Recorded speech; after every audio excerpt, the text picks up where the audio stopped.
because whale, again, there has been a supply disruption in the international markets, and I know pricing has improved, and that's why the EBITDA is looking strong to you. Lastly, again, what should be important from the management commentary? Number one is what sort of pricing outlook they're looking for, any update on the sort of volume demand at present, and Gamsberg operations, again, the sort of zinc demand outlook and also zinc supply outlook. Again, that's something the street would like to know, perhaps to get a view on what's the volume trajectory looking for FY20. All right, thanks for that, Piyush. We're clearly seeing some weakness, not just for Vedanta, but most of these metal counters as we speak. But Vedanta in particular, Rajesh, any technical view you have on this one? We're of course awaiting the numbers to come out later today. I think, Brita, if you look at the daily chart, immediate support lies somewhere near 162, whereas confluence of support is somewhere near 165. So 162, 165 could be the range which should provide some cushion for a technical pullback, or you can say a relief rally. But at the same time, relief rally should not extend more than 175, 177 odd level.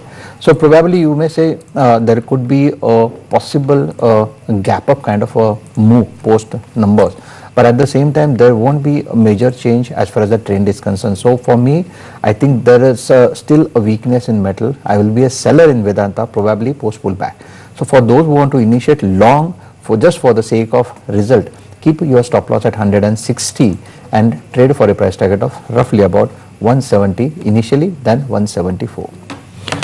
Alright, so that's Vedanta for you, not going anywhere in trade right now. In fact, most of your stocks, most of your sectors are trading with a deep negative bias. In fact, the Bank Nifty is down about 1% as we speak. Only RBL is seeing some green on the screen. Across the banking names, there is a weakness at the moment coming in. ICICI Bank, of course, is the top loser with cuts of nearly 3.5%. On the index as well, apart from the banking names, cuts coming in autos, cuts coming in media, cuts coming across the metal basket, and of course Reliance Industries is also looking weak right now. Arun Kejriwal is also with us this afternoon. Arun, good to have you. Give us a sense of your reading of the markets. I mean, is this just about a consolidation in that 11,500 to 11,800 zone which we've been seeing for a while now? Or is there something more at play right now? Because the volatility index has been spiking day in, day out. It was a 10% spike in trade just yesterday. Today also it's up in trade. What's going on? I mean, what's playing on markets' mind? Is it something related to elections possibly that we are beginning to factor in, which we weren't earlier? Absolutely. Everything is now pointing towards the 19th, which is Sunday evening, when you will have exit polls coming in from every Tom, Dick and Harry who runs a channel here in this country. So the markets have been on a roll right since the end of February. So there have been no corrections. So we are having a correction prior to the election results going to be out. I think this is a correction which should last for about 3 to 4 days, today being the second day. Yesterday it got triggered by Donald Trump, his tweet, and probably a couple of days more of this negative to choppy market, and then sort of the markets would take a breather and try to get into the election mode in a full swing. Mr. Kejriwal, good afternoon. Just a word on volatility. I take your point that exit polls, as well as, of course, the election result on the 23rd, just about 16 or 17 days away, will be the massive trigger that the market is awaiting. Can we expect at any rate that in the run-up to that, we can see the VIX continue at these 25, 26 levels, or even more?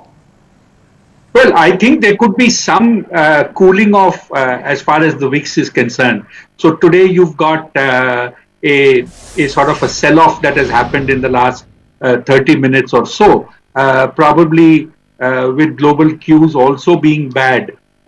Tomorrow morning things could be a little better on the bourses, and we could see the markets remaining range bound, which would be quite a surprise considering what we are seeing over the last 2 weeks or so. So that could bring down or cool off the VIX, which is at this 25, 26. But by and large, don't expect volatility to cool off in any big way in these remaining 8 trading sessions that we have before the exit poll, and another 4 days before results come out. All right. So the volatile action is not going to go anywhere soon. Don't worry about the level of the VIX. The markets are going to be extremely choppy, and this is something that we've seen for the last few days in any case. Let's take that quick break. Last 20 minutes to go for trade. We'll come back, get a couple of more BTST calls from Rajesh, talk about some newsmakers with Arun as well. Back in 2 minutes with you.